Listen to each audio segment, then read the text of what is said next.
یہ محاصرہ 3 دن جاری رہا۔ تیسرے دن رسول اللہ صلی اللہ علیہ وسلم نے فتح اور غنیمت کی دعا فرمائی، پھر مسلمانوں کو حملے کی دعوت دی۔ مسلمانوں نے شدت کا حملہ کیا۔ پہلے مقابلے کے لیے للکارا گیا، پھر گھمسان کی لڑائی شروع ہوئی۔ یہ لڑائی یہود کی شکست پر ختم ہوئی اور مسلمانوں نے سورج ڈوبنے سے پہلے قلعہ فتح کر لیا۔ غنیمت میں بہت سا غلہ ہاتھ آیا۔ اس قلعے میں سب سے زیادہ خوراک اور چربی تھی۔ اس طرح یہ مسلمانوں کے لیے سب سے کارآمد قلعہ ثابت ہوا۔ مسلمان اس سے پہلے سخت بھوک کا شکار تھے، چنانچہ بہت سے لوگوں نے گدھے ذبح کر دیے، لیکن اللہ کے رسول صلی اللہ علیہ وسلم نے ان کو کھانے سے منع فرما دیا۔ چنانچہ آپ کا حکم پا کر چولہوں پر چڑھی ہوئی ہانڈیاں الٹ دی گئی۔ یہود نے یہاں سے بھاگ کر قلعہ زبیر میں پناہ لی اور وہاں قلعہ بند ہو گئے۔ یہ نطاط کا تیسرا اور آخری قلعہ تھا۔ مسلمانوں نے آگے بڑھ کر اس کا بھی محاصرہ کر لیا۔ چوتھے دن ایک یہودی نے آ کر پانی کی بعض نالیوں کی نشاندہی کر دی۔ ان سے یہود پانی پیا کرتے تھے، چنانچہ مسلمانوں نے یہ نالیاں کاٹ دی۔ اس پر یہود نے باہر نکل کر سخت لڑائی کی، لیکن شکست کھا کر شک کی طرف پسپا ہو گئے اور حصن ابی میں قلعہ بند ہو گئے۔ مسلمانوں نے ان کا تعاقب کیا اور وہاں بھی ان کا محاصرہ کر لیا، چنانچہ وہ نہایت سخت لڑائی کے لیے تیار ہو کر نکلے۔ ان کے ایک بہادر نے نکل کر مقابلے کی دعوت دی اور مارا گیا، پھر دوسرا نکلا اور وہ بھی مارا گیا۔ اسے سیدنا ابو دجانہ سماک بن خراشہ انصاری رضی اللہ عنہ نے قتل کیا، اور اسے قتل کرتے ہی وہ تیزی سے قلعے میں جا گھسے۔ ان کے ساتھ ہی اور مسلمان بھی داخل ہو گئے۔ کچھ دیر تک قلعے کے اندر لڑائی جاری رہی، پھر یہود نے راہ فرار اختیار کی اور اس علاقے کے سب سے آخری قلعے حصن نزار میں قلعہ بند ہو گئے۔ مسلمانوں کو حصن ابی سے بہت سا مال غنیمت ہاتھ آیا۔ مسلمان اب حصن نزار کی طرف بڑھے اور اس کا محاصرہ کر لیا۔ یہ قلعہ پہاڑ کی چوٹی پر تھا اور وہاں پہنچنے کی کوئی صورت نہیں تھی۔ یہودیوں نے یہاں اپنی حفاظت کا زبردست انتظام کر رکھا تھا۔ انہیں یقین تھا کہ اس قلعے میں مسلمان داخل نہیں ہو سکیں گے، اس لیے انہوں نے اس قلعے میں عورتوں اور بچوں سمیت قیام کیا۔ تیر اور پتھر برسا کر سخت جوابی کارروائی کی۔ جواب میں مسلمانوں نے بھی منجنیق نصب کر کے اس قلعے پر پتھروں کی بارش شروع کر دی۔ اس سے ان کے دلوں پر رعب چھا گیا اور وہ کوئی قابل ذکر سختی برداشت کیے بغیر قتیبہ کے علاقے کی طرف بھاگ نکلے۔ مسلمانوں کو اس قلعے سے تانبے اور مٹی کے برتن ملے۔ ان کے بارے میں رسول اللہ صلی اللہ علیہ وسلم نے فرمایا، ان کو دھو لو اور ان میں کھانا پکاؤ۔ اس کے بعد مسلمان قلعہ قموس کی طرف بڑھے۔ یہ قتیبہ کا پہلا قلعہ تھا۔ 14 یا 20 دن تک اس کا محاصرہ جاری رہا۔ اس کے بعد یہود نے پناہ طلب کر لی۔ یہ بھی کہا جاتا ہے کہ انہوں نے پناہ طلب نہیں کی تھی، مسلمانوں نے لڑ کر فتح کیا اور یہود باقی 2 قلعوں وطیح اور سلالم کی طرف بھاگے۔ لیکن جب مسلمانوں نے ان کے محاصرے کے لیے پیش قدمی کی تو یہود نے اس شرط پر امان طلب کر لی کہ وہ عورتوں اور بچوں سمیت خیبر کی سرزمین سے جلا وطن ہو جائیں گے۔ رسول اللہ صلی اللہ علیہ وسلم نے یہ شرط مان لی اور آپ نے یہ بھی اجازت دی کہ سونے، چاندی، گھوڑے اور ہتھیاروں کے علاوہ وہ اپنی سواریوں پر جو کچھ اور جتنا کچھ لاد سکتے ہیں لے جائیں، اور اگر کچھ چھپایا تو ذمہ ختم سمجھا جائے گا۔ اس کے بعد انہوں نے باقی 3 قلعے مسلمانوں کے حوالے کر دیے۔ مسلمانوں کو 100 زرہیں، 400 تلواریں، 1000 نیزے اور 500 عربی کمانیں ہاتھ آئیں۔ ان چیزوں کے علاوہ تورات کے کچھ صحیفے بھی ملے، لیکن یہ مانگنے والوں کو واپس دے دیے گئے۔ کنانہ ابن ابی الحقیق اور اس کے بھائی نے بدعہدی کی اور بہت سا سونا چاندی اور جواہرات چھپا دیے، لہٰذا ان سے ذمہ ختم ہو گیا اور بدعہدی کی سزا میں ان دونوں کو قتل کر دیا گیا۔ ہویئی بن اخطب کی صاحبزادی سیدہ صفیہ کنانہ کے نکاح میں تھی، انہیں قیدیوں میں داخل کر لیا گیا۔ اس غزوے میں کل 93 یہودی مارے گئے، جبکہ مسلمان 15 کے قریب شہید ہوئے۔ سیدنا عمرو بن امیہ زمری رسول اللہ صلی اللہ علیہ وسلم کا خط لے کر نجاشی کے پاس گئے تھے۔ جب وہ حبشہ کے مہاجرین کو ساتھ لے کر واپس ہوئے تو ان میں سے ایک جماعت نے خیبر کا رخ کیا، جس میں سیدنا ابو موسیٰ اشعری اور جعفر بن ابی طالب رضی اللہ عنہما بھی تھے۔ یہ لوگ رسول اللہ صلی اللہ علیہ وسلم کے پاس پہنچے تو خیبر فتح ہو چکا تھا، لیکن ابھی مال غنیمت تقسیم نہیں ہوا تھا۔ نبی کریم صلی اللہ علیہ وسلم نے سیدنا جعفر رضی اللہ عنہ کو بوسہ دیا اور فرمایا، اللہ کی قسم میں نہیں جانتا کہ مجھے کس بات کی زیادہ خوشی ہے، خیبر کی فتح کی یا جعفر کی آمد کی؟ پھر جب مال تقسیم فرمایا تو انہیں بھی مال غنیمت میں سے حصہ دیا۔ سیدہ صفیہ بنت حیی بن اخطب کو جب قیدیوں میں شامل کیا گیا تو انہیں رسول اللہ صلی اللہ علیہ وسلم کی اجازت سے دحیہ بن خلیفہ کلبی رضی اللہ عنہ نے لے لیا، لیکن صحابہ کرام نے آ کر عرض کیا، اے اللہ کے رسول صلی اللہ علیہ وسلم، صفیہ صرف آپ کے شایان شان ہیں، وہ بنو قریظہ اور بنو نذیر کی سردار ہیں۔ اس پر رسول اللہ صلی اللہ علیہ وسلم نے انہیں بلایا اور اسلام کی دعوت دی۔ انہوں نے اسلام قبول کیا، اس پر آپ نے انہیں آزاد کر دیا، انہیں نکاح کی پیشکش کی، ان کے منظور کرنے پر آپ نے ان سے شادی کر لی اور ان کی آزادی ہی کو ان کا مہر قرار دیا اور انہیں عورتوں کے حوالے کر دیا۔ جب خیبر اور وادی القریٰ فتح ہو گئے، فدق اور تیماء کے باشندوں نے اطاعت قبول کر لی تو آپ نے مدینہ واپسی کی راہ اختیار فرمائی۔ راستے میں سیدہ صفیہ رضی اللہ عنہا کی رخصتی عمل میں آئی۔ دوسری صبح آپ نے کھجور، گھی اور پنیر کا ولیمہ کھلایا اور 3 روز شب عروسی کے طور پر ان کے ساتھ قیام فرمایا، پھر روانہ ہوئے۔ سفر 7 ہجری کے آخر یا ربیع الاول 7 ہجری کے اوائل میں مدینہ منورہ تشریف لائے۔ خیبر سے مدینہ آ کر رسول اللہ صلی اللہ علیہ وسلم مطمئن ہو گئے تھے کہ اطلاع ملی بنو انمار، ثعلبہ اور محارب کے بدو جمع ہو رہے ہیں۔ آپ نے مدینہ منورہ کا انتظام سیدنا عثمان بن عفان رضی اللہ عنہ کو سونپا، 700 صحابہ کو ساتھ لیا اور 2 دن کے فاصلے پر واقع مقام نخل کا رخ کیا۔ وہاں بنو غطفان کی ایک جمعیت سے آمنا سامنا ہوا، دونوں فریق ایک دوسرے کے سامنے آئے لیکن جنگ نہ ہوئی۔ نماز کی اقامت ہوئی تو نبی صلی اللہ علیہ وسلم نے مسلمانوں کو صلاۃ خوف پڑھائی، یعنی پہلے ایک گروہ کو 2 رکعت نماز پڑھائی، پھر وہ لوگ پیچھے چلے گئے تو دوسرے گروہ کو 2 رکعت نماز پڑھائی۔ اس طرح آپ کی 4 رکعت نماز ہوئی اور لشکر کی 2 رکعت۔ یہی صلاۃ خوف ہے۔ اس کی اور بھی کئی صورتیں ہیں، احادیث میں وضاحت موجود ہے۔ پھر اللہ نے دشمن کے دل میں مسلمانوں کا رعب بٹھا دیا، وہ منتشر ہو گئے اور رسول اللہ صلی اللہ علیہ وسلم مدینہ منورہ لوٹ آئے۔ اس غزوے کا نام اس لیے ذات الرقاع پڑا کہ اس سفر میں پیدل چلنے کی وجہ سے مسلمانوں کے پاؤں زخمی ہو گئے تھے۔ انہوں نے زخمی پیروں پر چیتھڑے لپیٹ لیے تھے۔ چیتھڑوں کو عربی میں رقاع کہتے ہیں۔ یہ بھی کہا جاتا ہے کہ اس کی زمین اور پہاڑ مختلف رنگ کے تھے، گویا کہ وہ رقاع یعنی پیون تھے، اور کہا جاتا ہے کہ غزوے کی جگہ کا نام ہی یہی ہے۔ اس غزوے میں سب سے دلچسپ بات یہ پیش آئی کہ ایک دن نبی صلی اللہ علیہ وسلم نے ایک سایہ دار درخت کے نیچے پڑاؤ ڈالا اور اپنی تلوار اسی درخت سے لٹکا کر سو گئے، جبکہ باقی لوگ مختلف درختوں کے نیچے سو گئے۔ ایسے میں ایک مشرک اس طرف آ نکلا، اس نے رسول اللہ صلی اللہ علیہ وسلم پر تلوار سونپ لی۔ آپ کی آنکھ کھل گئی تو اس نے کہا، آپ مجھ سے ڈرتے ہیں؟ جواب میں آپ نے فرمایا نہیں۔ اس نے کہا، اب آپ کو مجھ سے کون بچائے گا؟ آپ نے فرمایا، اللہ۔ یہ سن کر اس کے ہاتھ سے تلوار گر گئی۔ آپ نے وہ تلوار اٹھا لی اور فرمایا، اب تمہیں مجھ سے کون بچائے گا؟ اس نے کہا، آپ مجھ پر احسان کیجئے۔ آپ نے اسے اسلام کی دعوت دی۔ وہ مسلمان تو نہ ہوا، لیکن اس نے یہ عہد کیا کہ وہ آپ سے لڑائی کرے گا، نہ لڑنے والوں کے ساتھ ہوگا۔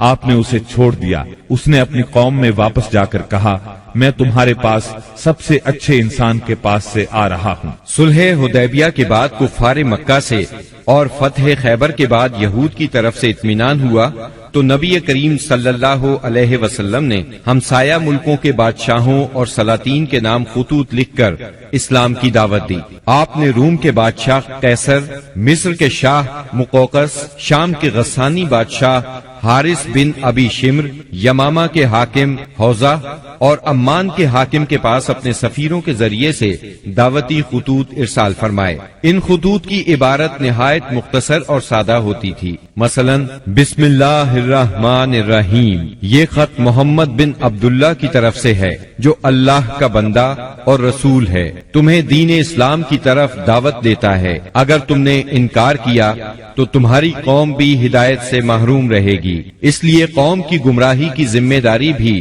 تم پر ہوگی۔ نجاشی کا نام